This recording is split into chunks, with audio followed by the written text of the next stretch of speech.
التي تغير النعم. اللهم اغفر لي الذنوب التي تحبس الدعاء. اللهم اغفر لي الذنوب التي تنزل البلاء.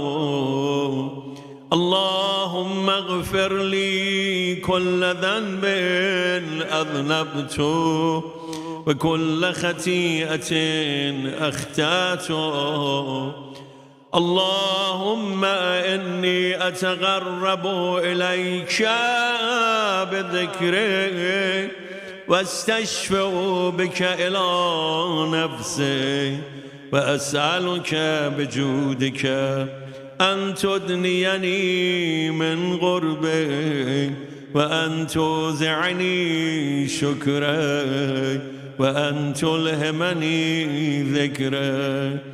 اللهم إني أسألك سؤال خاضع متذلل خاشع أن تسامحني وترحمني وتجعلني بقسمك راضيا قانعا وفي جميع الأحوال متواضعا. اللهم وأسألك سؤال من اشتدت فاقته وأنزل بك عند الشدائد حاجته وأظم فيما عندك رغبته. اللهم أظم سلطانك وعلى مكانك وخفي مكره وظهر أمره وغلب قهره وجرت قدرته ولا يمكن الفرار من حكومته.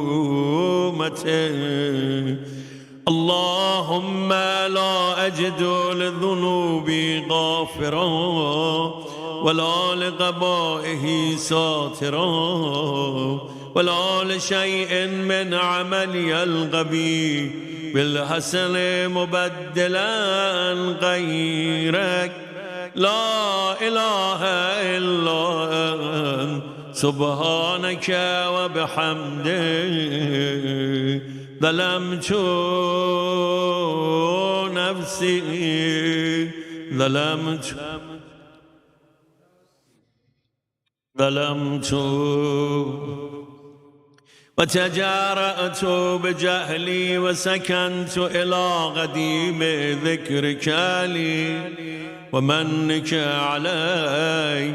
اللهم مولاي كم من قبيح سترته وكم من فاده من البلاء أغلته وكم من إثار وغيته وكم من مكروه دفعته وكم من ثناء جميل لست أهلا له نشرته. اللهم أضم بلائي وأفرت بي سوء حالي وقصرت بي أعمالي وقعدت بي أغلالي وحبسني عن نفعي بعد أملي وخدعتني الدنيا بغرورها ونفسي بجنايتها ونفسي بخيانتها ومثالي يا سيدي. فأسألك بعزتك أن لا يحجب عنك دعائي سوء عملي وفعلي ولا تفضحني بخفيه ما اطلعت عليه من سري ولا تعجلني بالعقوبة على ما عملت في خلباتي من سوء فعلي وإساءتي ودوام تفريطي وجهالتي وكثرة شهواتي وغفلتي، وكن اللهم بعزتك لي في كل الأحوال رؤوفا، وعلي في جميع الأمور عطوفا. إلهي وربي من لي غيره، أسأله كشف ضري والنذر في أمري. إلهي ومولاي أجريت علي حكما اتبعته فيه هوى نفسي، ولم أهترز فيه من تزيين عدوي، فغرني بما أهوى وأسعده على ذلك القضاء، فتجاوزت بما جرى علي من ذلك بعد حدوده، فخالفت بعض أوامره. فلك الحمد علي في جميع ذلك، ولا حجة لي فيما جرى علي فيه قضاء، وألزمني حكمك وبلاغك. فقد أتيتك يا إلهي بعد تقصيري وإسرافي على نفسي، معتذرا نادما منكسرا مستغيلا مستغفرا منيبا مقرا مذعنا معترفا، لا أجد مفرا مما كان مني، ولا مفزعا أتوجه إليه في أمري غير قبولك عذري، وإدخالك إياي في سعة رحمتك. اللهم فاقبل عذري ورحم شدة ضري، وفكني من شد وثاقي. يا رب رحم ضعف بدني، يا رب بدني، يا رب ارحم بدني، ورقة جلدي ودقة عظمي، يا من بدأ خلقي وذكري وتربيتي وبري وتغذيتي، أبني لابتداء كرمك وسالف برك بي. يا إلهي وسيدي وربي، أتراك معذبي بنارك بعد توحيدك، وبعد من تبى عليه قلبي بالمعرفة ولهج به لساني من ذكرك، وأتغدوا ضميري من حبك، وبعد صدق اعترافي ودعائي خاضعا لربوبيتك. هيهات أنت أكرم من أن تزيع من ربيت، أو تبعد من أدنيت، أو تشرد من آويت، أو تسلم إلى البلاء من كفيته ورحمته.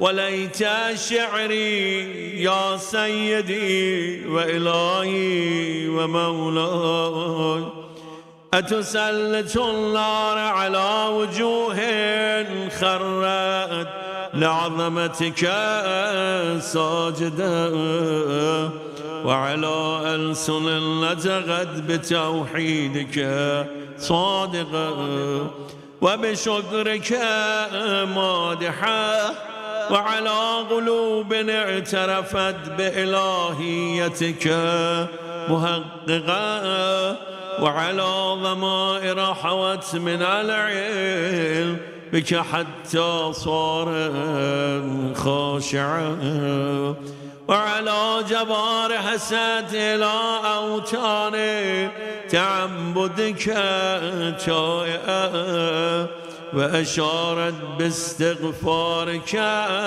مذعنا ما هكذا الظن به ولا أخبرنا بفضلك يا كريم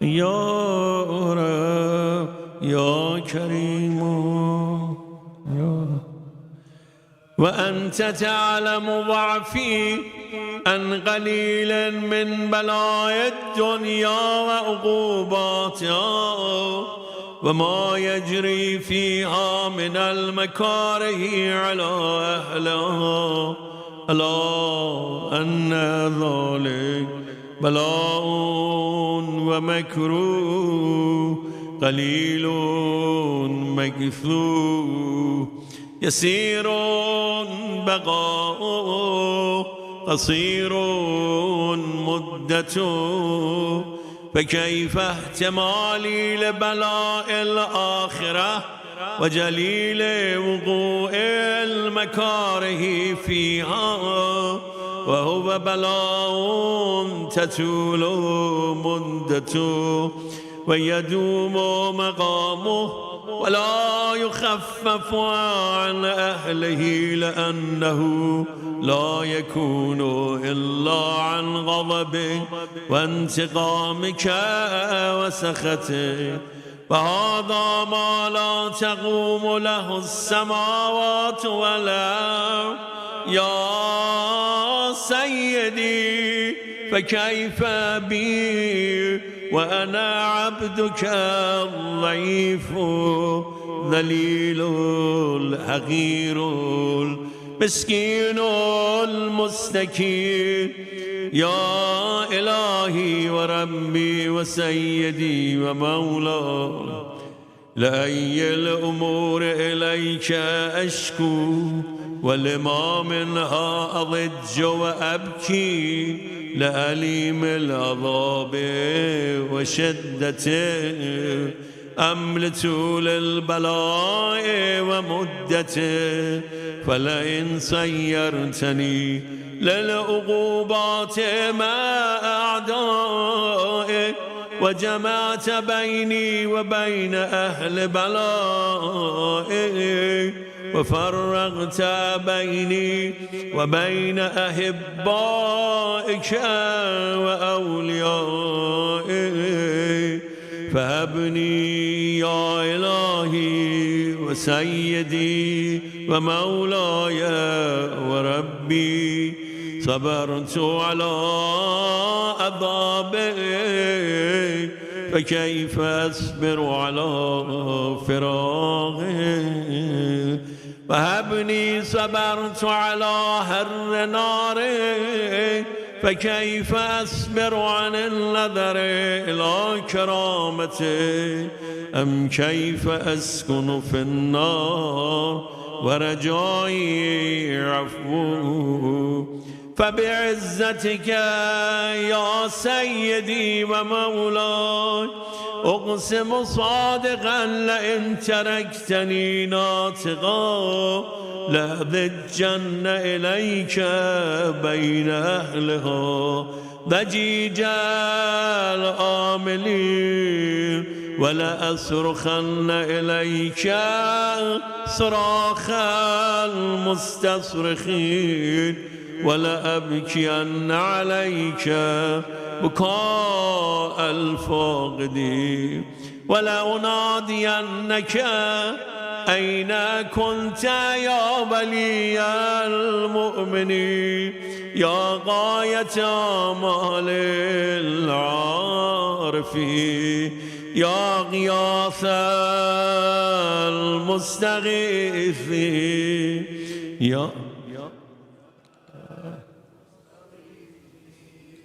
يا غياثنا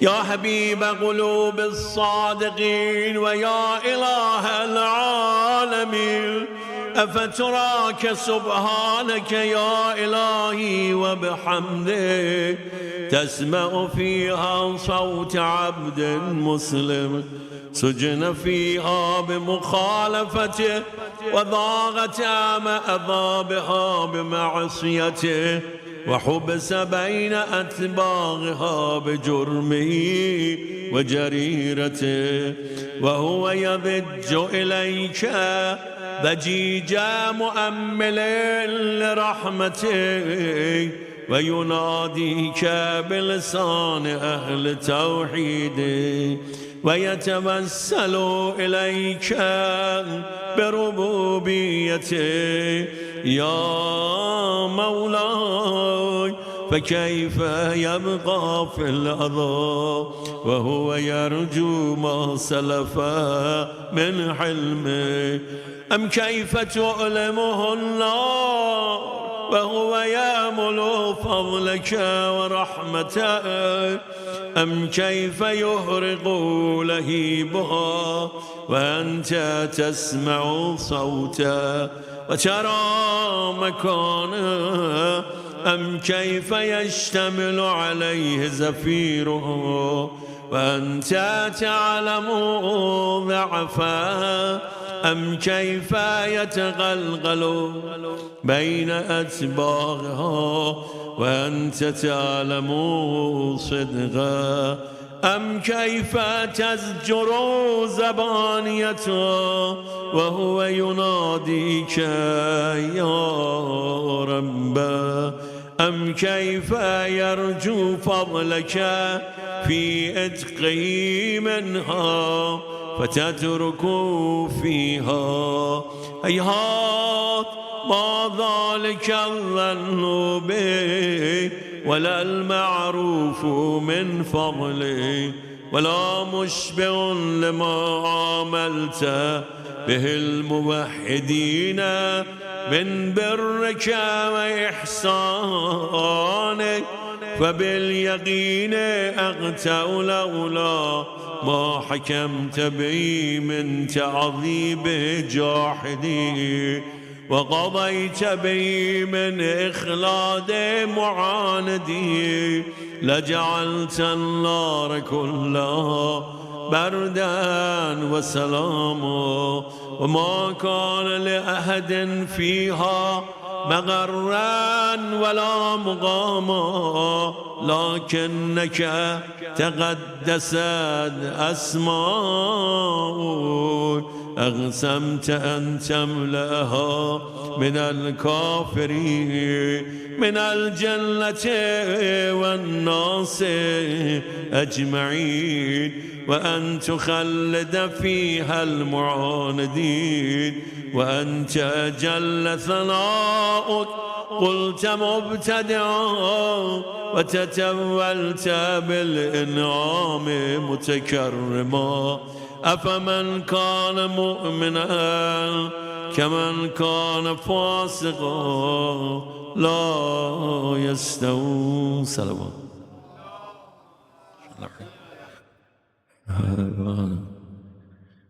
Again, at this point, which is almost getting to the last part of the Dai Kumayl, always remind ourselves that we should think of those who used to be with us, your loved ones, those who wants to be with us, and due to illness or whatever they have, hardship they might have, they can be here. Inshallah, keep them in your dua.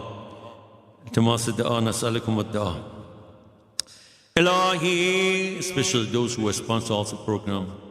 إلهي وسيدي فأسألك بالقدرة التي قدرتها وبالقضية التي حتمتها وحكمتها وغلبت من عليه أجريتا، أن تهب لي في هذه الليلة وفي هذه الساعة كل جرم أجرمته وكل ذنب أذنبته وكل قبيح أسررته وكل جهل عملته كتمته أو أعلنته أخفيته أو أظهرته وكل سيئة أمرت بإثباتها الكرام الكاتبين الذين وكلتهم بحفظ ما يكون مني وجعلتهم شهودا علي مع جوارحي وكنت أنت الرقيب علي من ورائه والشاهد لما خفي عنه وبرحمتك أخفيت وبفضلك سترت وأن توفر حظي من كل خير تنزل أو إحسان تفضل أو بر تنشر أو رزق تبسط أو ذنب تغفر أو خطأ تستر يا رب يا رب يا رب يا رب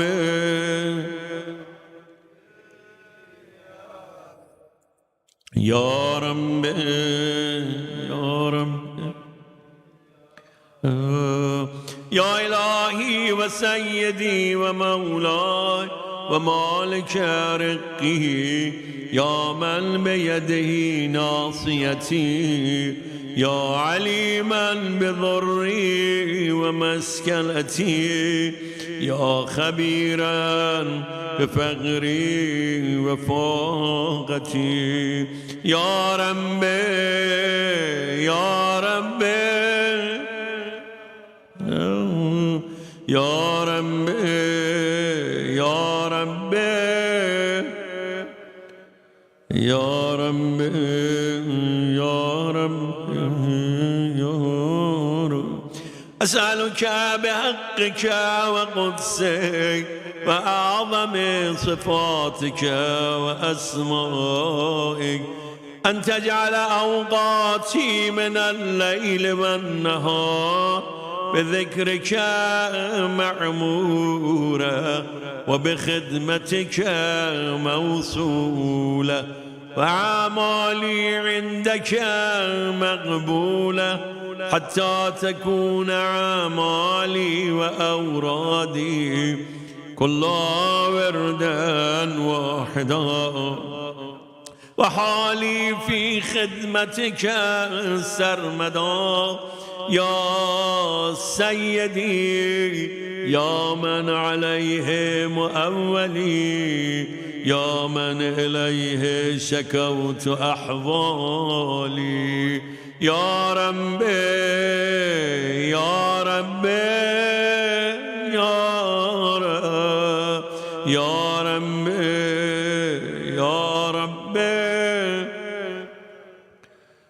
يا رب يا رب يا رب قم على خدمتك جوارحي واشدد على العزيمة جوانحي وهب لي الجد في خشيتي والدوام في الاتصال بخدمتي حتى أسرح إليك في ميادين السابقين وأسرع إليك في البارزين واشتاق إلى قربك في المشتاقين وأدنو منك دنو المخلصين وأخافك مخافة المؤمنين واجتمع في جوارك مع المؤمنين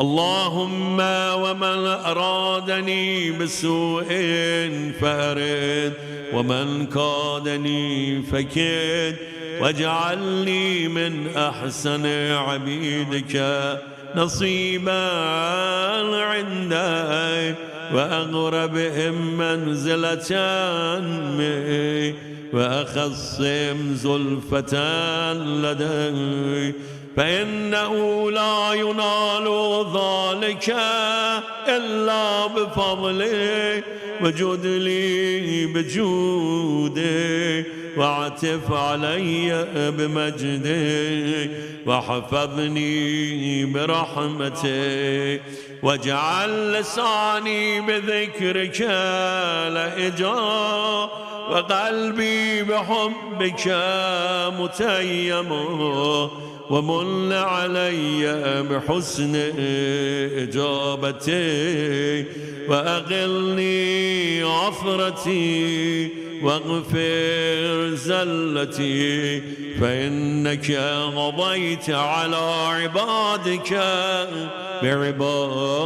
بعبادتي وأمرتهم بدعائي وضمنت لهم الإجابة فإليك يا رب نصبت وجهي وإليك يا رب مددت يدي فبعزتك استجب لي دعائي وبلغني مناي ولا تقطع من فضلك رجائي واكفني شر الجن والإنس من أعدائي يا سريع الرضا يا الرضا يا سريع اغفر لمن لا يملك إلا الدعاء فإنك فعال لما تشاء يا من اسمه دواء وذكره شفاء وطاعته غنى ارحم من رأس ماله الرجاء وسلاحه البكاء يا سابق النعم يا دافع الغم يا نور المستوحشين في الظلام يا عالما لا يعلم صل على محمد وآل محمد وفعل بي ما أنت أهله وصلى الله على رسوله والأئمة الميامين من آله وسلم تسليما كثيرا كثيرا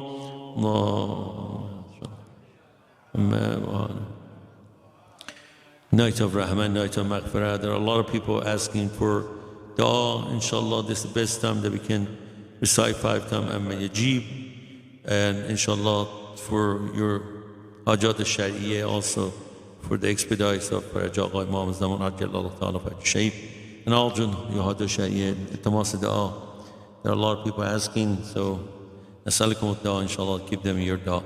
أعوذ بالله من الشيطان الرجيم بسم الله الرحمن الرحيم أمن يجيب المضطر إذا دعاه ويكشف السوء أمن يجيب المضطر إذا دعاه ويكشف السوء أمن يجيب المضطر إذا دعاه ويكشف السوء أمن يجيب المضطر إذا دعاه ويكشف السوء أمن يجيب المضطر إذا دعاه ويكشف السوء اللهم نور قلوبنا بنور القرآن نور قلوبنا بنور الإيمان نور قلوبنا بنور معرفتك اللهم احينا حياة محمد وآل محمد وأمتنا ممات محمد وآل محمد ولا تفرق بيننا وبين محمد وآل محمد اللهم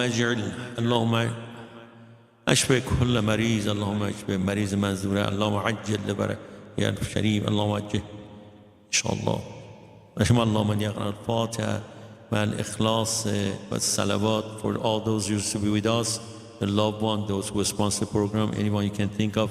رحم الله من يقرأ الفاتحة مع الإخلاص والصلوات. اللهم عجل لبنيك الفرج.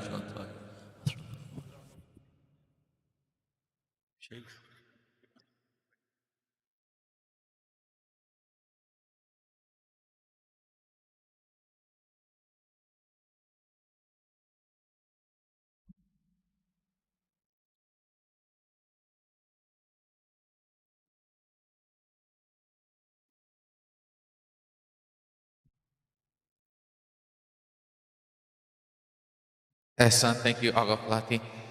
Before Sheikh Salim starts, just a couple of announcements.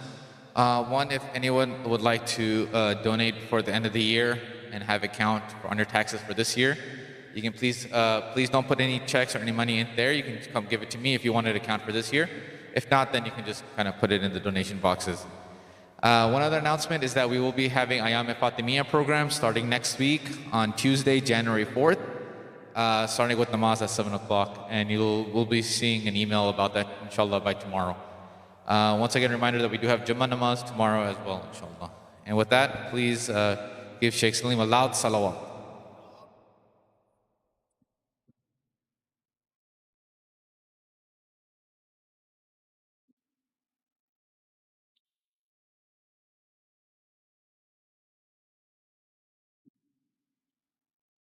أعوذ بالله من الشيطان الرجيم بسم الله الرحمن الرحيم لا حول ولا قوة إلا بالله العلي العظيم وصلى الله على محمد وآله الطاهرين صلوات.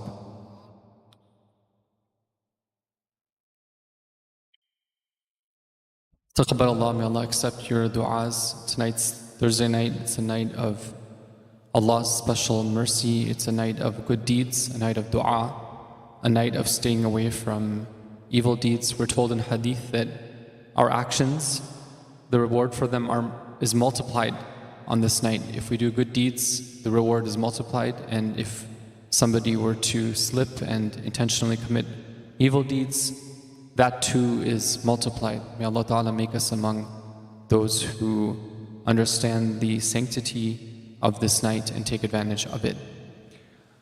This evening I wanted to take some inspiration from the Quran on the topic of charity. And the reason why I chose that topic is because it's the end of the year.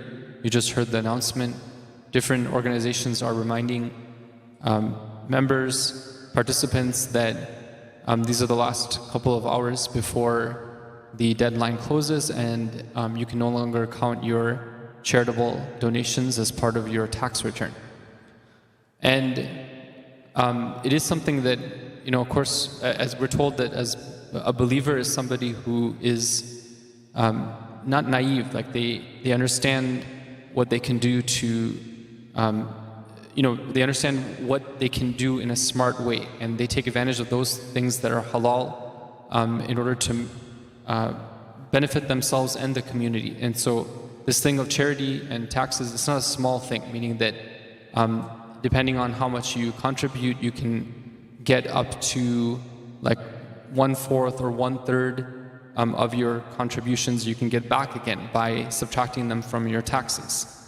And if you're really smart and you're really clever and you take advantage of things that are way beyond me, then you can probably even get more in terms of how much, if you contribute, then how much you can claim and get back on your tax return.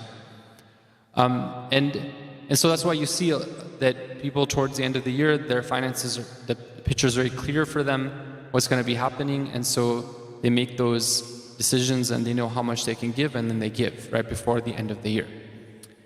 Now, all of that is fine, and somebody can do that. And a lot of people are doing it, whether they be Muslims or not Muslims. In fact, if you're to look at the amount of donations that are given by many non-Muslims to their organizations, maybe you could find a significant amount, meaning that there's a large percentage, a lot of support for different organizations, whether they be religious organizations or other charitable organizations.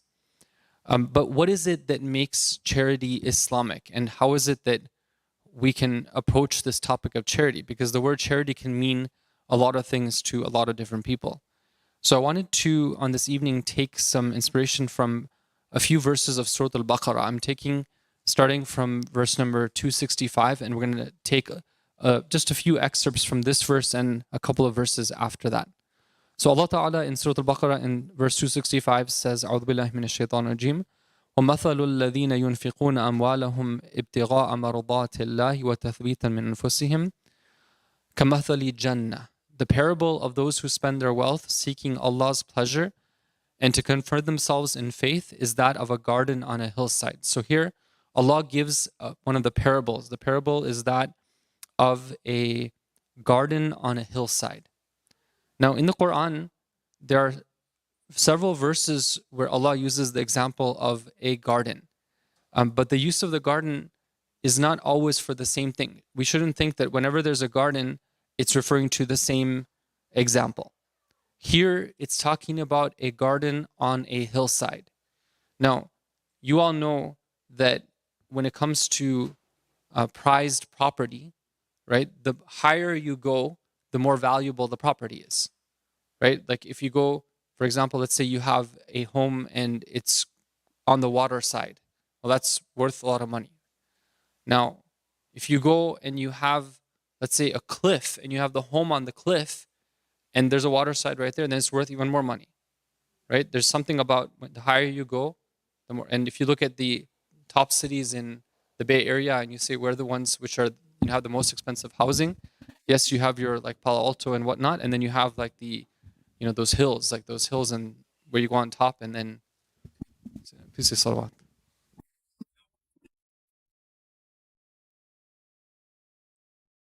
And then you have the hills and then the homes on the hills, and that's even more prized property. So here, Allah is giving the example of a garden on a hill, meaning that it already is located in a prime area. It's already in a position to do well. It's different than, let's say you had a garden that's at the bottom of a valley or somewhere else. Right? That's just an ordinary garden. You might have to, you have to water that a lot with, like, let's say the sprinklers. But here, the garden is on a hillside. It's getting hit by a lot more dew in the morning time. When clouds pass through, that garden's going to get wet automatically. It's doing well, even just because of its position, it's doing well. And then Allah says that there's this garden on a hillside, and then the downpour strikes it. When the downpour, meaning the rain falls on it, then it brings out its fruit twice as much. There's twice as much like fruit and vegetation that's growing from this garden.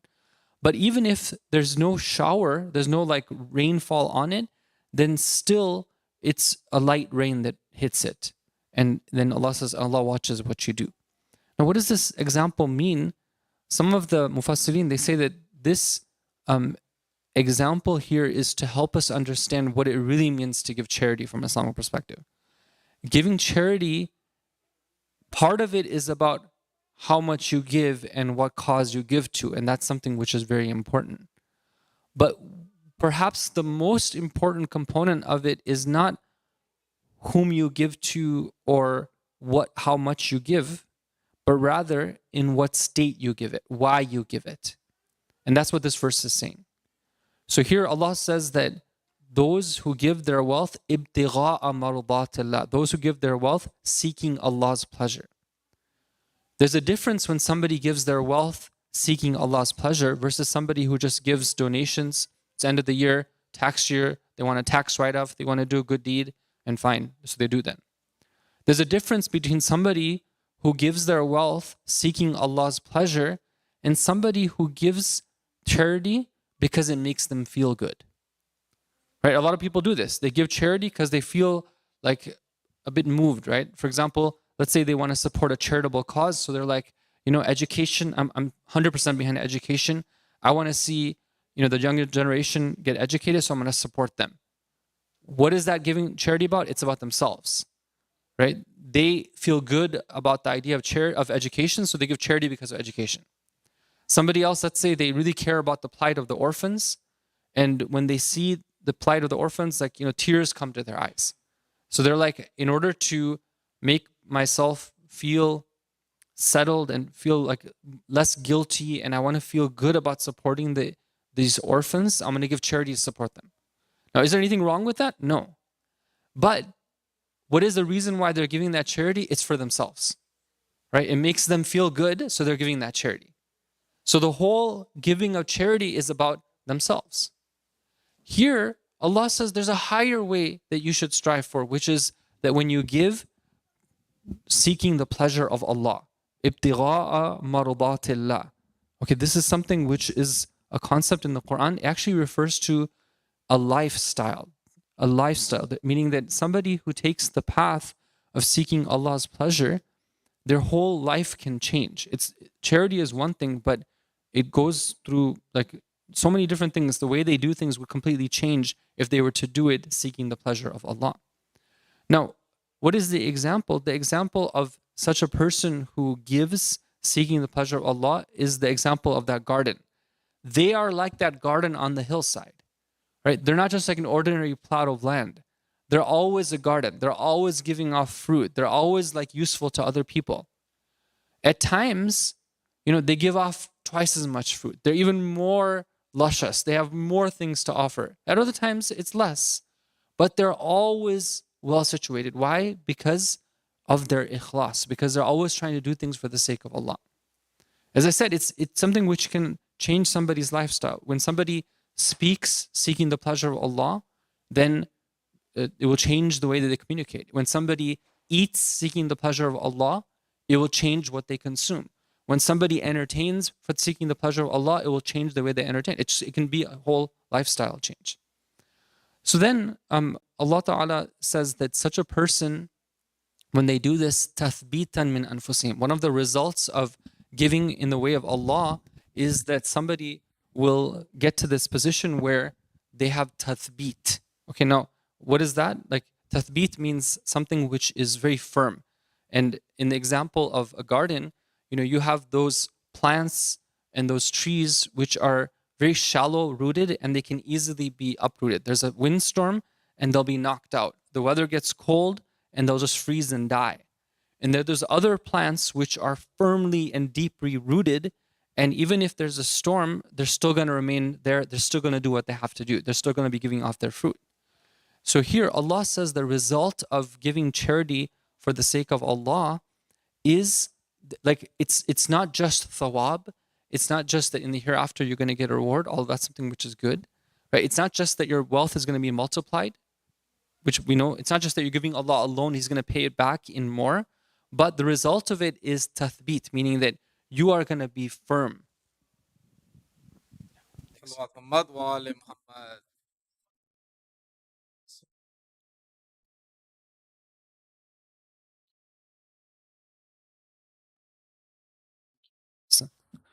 So then when we have a hadith from Amir al-Mu'mineen alayhi salam,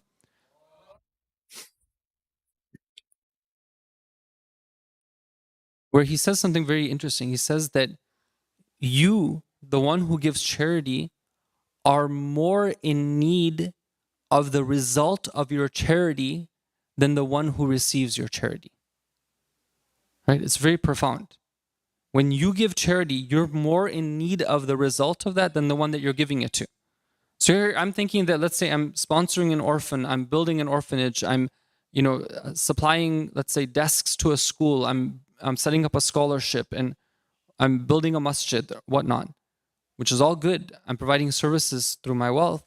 But actually, I'm in more need of what I'm going to get by giving than those who I'm giving to. Right? Which is very beautiful, the philosophy of giving charity, that Allah tests us. He says that, okay, here, I'm giving this to you.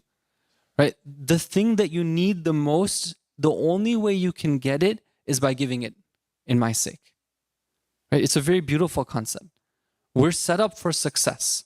Allah puts it in our pocket. He puts it in our bank account. He sets it up for us and He says that, okay, now that thing which is going to be your ticket to success, the way you can get that is by actually giving this in my way. The key thing is giving it in the way of Allah. Again, not just because of emotions, not just because, let's say it's the end of the year, everyone's doing it, I want to save my taxes. No, there's something deeper here. Sometimes, somebody might come to a situation where their emotions are pushing them a certain way, but they realize that doing things for the sake of Allah would mean that they have to give in another way. Right? Because it's not always the case that our emotions are, like, let's say, for example, there's a cause which is a bit, sometimes like there's causes which are a bit more boring, right? You can't come up with a nice promo video for it. You can't have like a nice, something that will tug at people's emotion, but it's very important.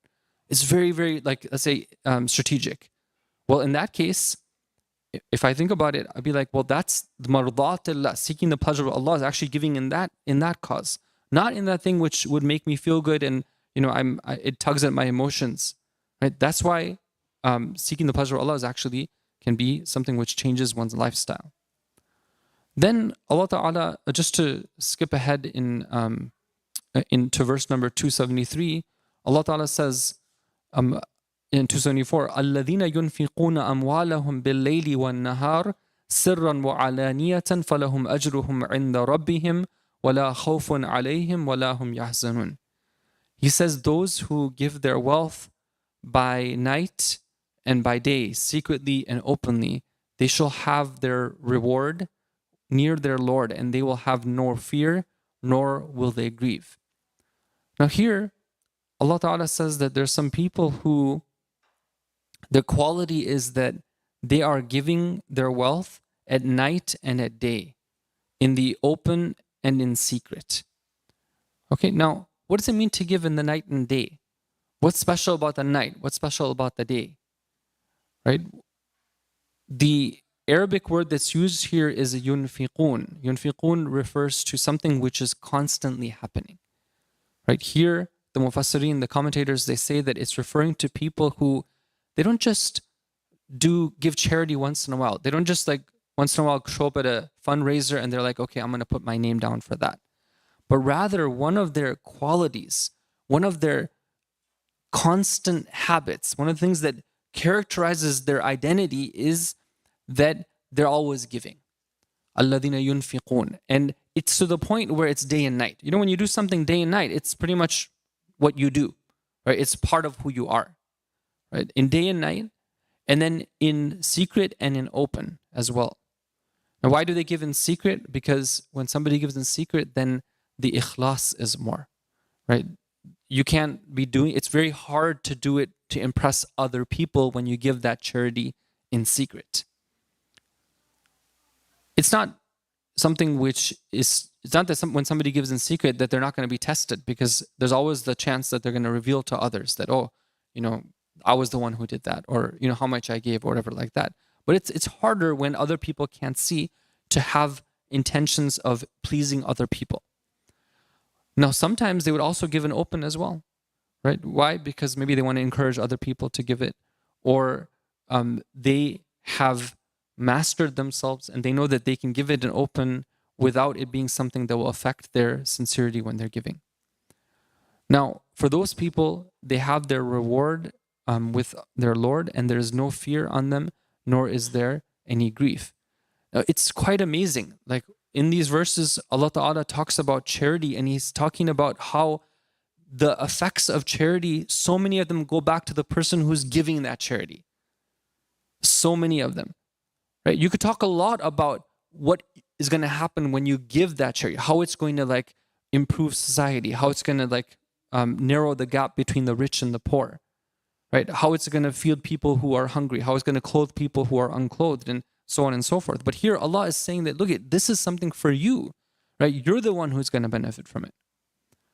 And then here Allah says that one of the one of the effects of this is that they shall have their reward and they'll have no fear nor will they grieve, meaning that that's how much when somebody does it with ikhlas, the reward can be so high that even in the events that will take place in their life, they have that firmness. We talked about this garden and something being deep rooted, and even when, let's say, there's a storm, it's still going to be there, it's still going to be firm, and nothing can go and nothing can uproot it. So the same thing, there'll be no fear for them, nor will there'll be any grief. It will have that type of effect on them when they do it for the sake of Allah.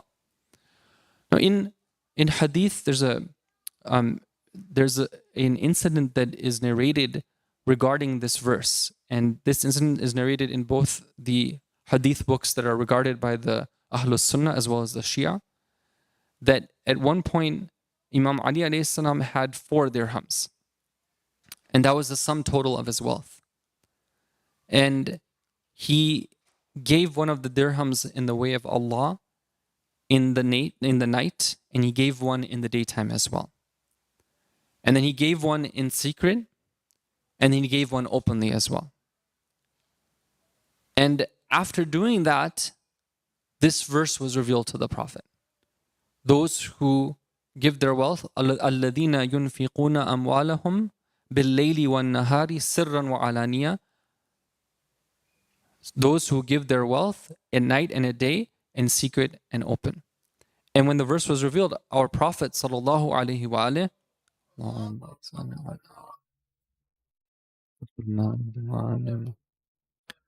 he goes to Imam Ali alayhi salam and he says, what did you do? Right? This verse was revealed regarding you. What did you do? So then Imam Ali alayhi salam explains that, well, I had 4 dirhams and I gave one of them in each one of these times. Now some people, they say that, okay, well, in order to take Imam Ali as an example, then I need to do this as well. I need to find out how to give charity at night and at daytime, and then in secret and in open. But we have to understand that what made it special was that Imam Ali alayhi salam, first of all, that his whole life was dedicated towards seeking the pleasure of Allah. His whole life was dedicated towards doing infaq, spending, giving what he had in the way of Allah, whether it be his wealth, whether it be his knowledge, whether it be his energy to help those who are weak, whether it be his time to spend with the orphans, whether it be his hard labor to support his family. His whole life we find somebody who was there giving everything he had for the sake of Allah. And in this incident, we find that Imam Ali Islam, it wasn't just that he had 4 dirhams that he gave one at night, one a day, one in secret, one in open. That was all that he had. That was everything that he had. And he says that, okay, I'm going to give everything for the sake of Allah. Now, of course, we're told in other verses that we have to maintain a balance. It's not that we give so much that we don't have enough to, let's say, support our dependents, that we don't have support with it. Let's say somebody gives so much they become a beggar themselves. That's not something which is recommended.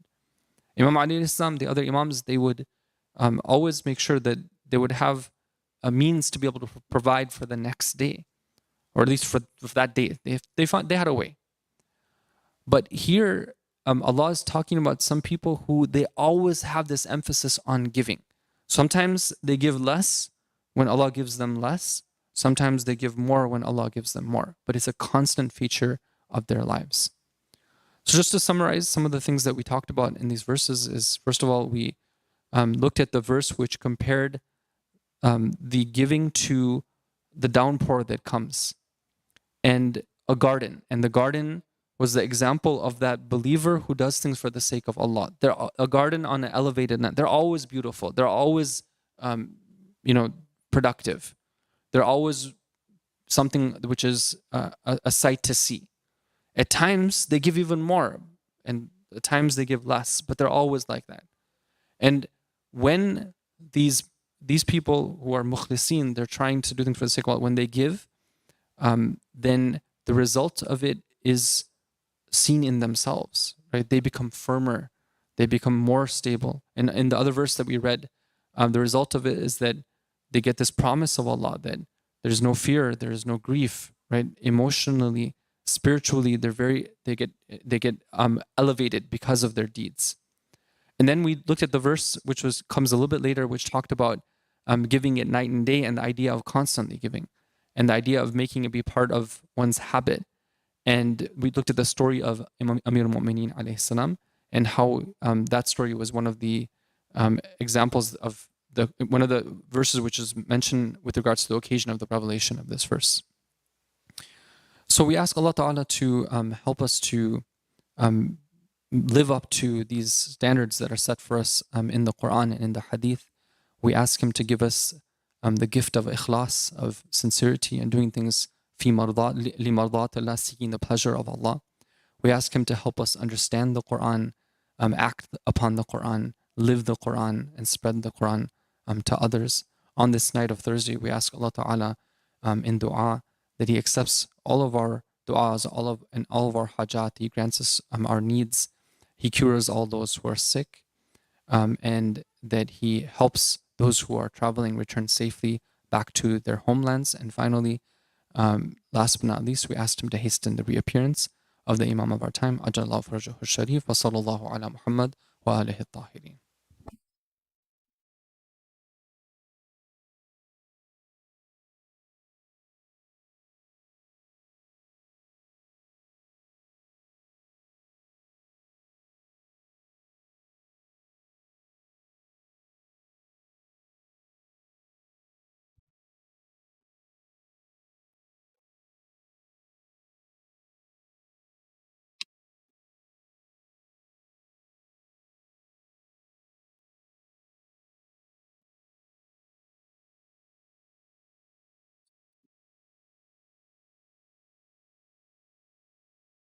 اللهم صل على محمد وآل محمد. أزور سيدي ومولاي أبا عبد الله الحسين أصالة عن نفسي ونيابة عن والدي ووالد والدي وأخواني المؤمنين والمؤمنات، لا سيما الحاضرين ومن قلدنا الدعاء والزيارة طاعة قربة إلى الله تعالى. صلى الله عليه وسلم. السلام عليك يا وارث آدم صفوة الله، السلام عليك يا وارث نوح النبي الله، السلام عليك يا وارث إبراهيم خليل الله، السلام عليك يا وارث موسى كليم الله، السلام عليك يا وارث عيسى روح الله، السلام عليك يا وارث محمد حبيب الله، السلام عليك يا وارث أمير المؤمنين ولي الله، السلام عليك يا ابن محمد المصطفى، السلام عليك يا ابن علي المرتضى، السلام عليك يا ابن فاطمة الزهراء، السلام عليك يا ابن خديجة الكبرى، السلام عليك يا ثار الله وابن ثاره والوتر الموتور. أشهد أنك قد أقمت الصلاة وآتيت الزكاة وأمرت بالمعروف ونهيت عن المنكر وأطعت الله ورسوله حتى أتاك اليقين. فلعن الله أمة قتلت، ولعن الله أمة ظلمت، ولعن الله أمة سمعت بذلك فرضيت به.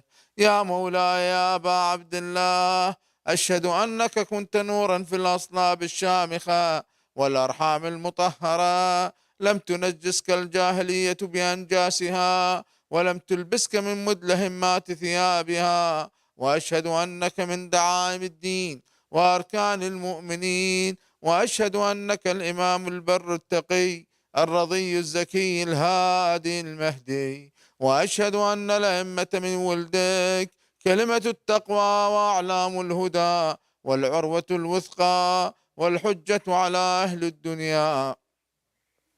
وأشهد الله وملائكته وأنبياءه ورسله أني بكم مؤمن وبإيابكم موقن، بشرائع ديني وخواتيم عملي، وقلبي لقلبكم سلم وأمري لأمركم متبع. صلوات الله عليكم وعلى أرواحكم وعلى أجسادكم وعلى أجسامكم وعلى شاهدكم وعلى غائبكم وعلى ظاهركم وعلى باطنكم.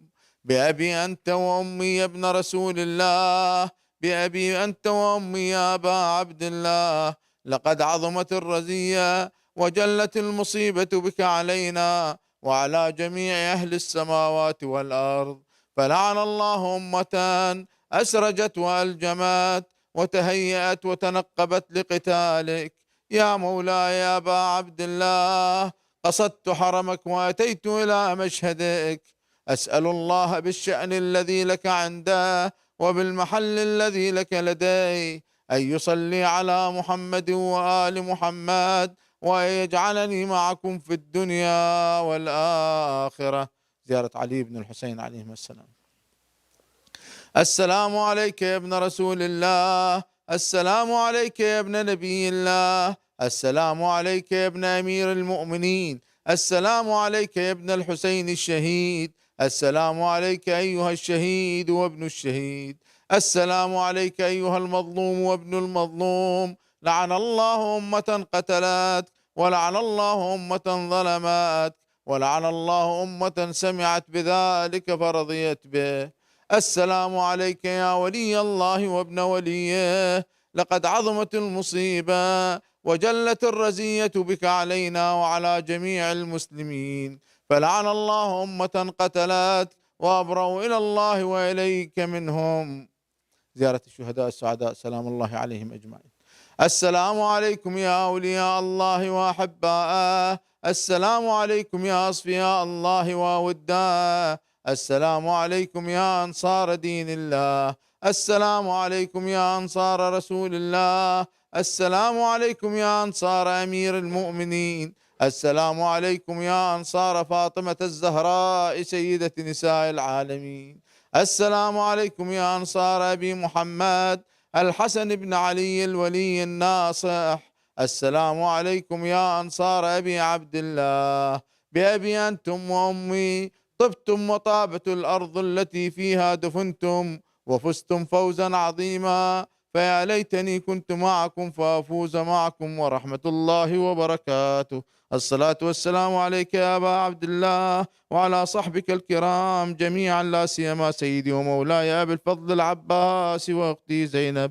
السلام عليك يا أبا عبد الله وعلى جدك وأبيك وعلى أمك وأخيك وعلى التسعة المعصومين من بنيك، لا سيما مولانا صاحب العصر والزمان عجل الله فرجه الشريف، وجعلنا من أعوانه وأنصاره والمستشهدين بين يديه في جملة أوليائه برحمتك يا أرحم الراحمين. وصلى اللهم على محمد وآل محمد الطيبين الطاهرين. اللهم صل على محمد وآل محمد. اللهم صل على محمد وآل محمد. اللهم صل على محمد وآل محمد. اللهم صل على محمد وآل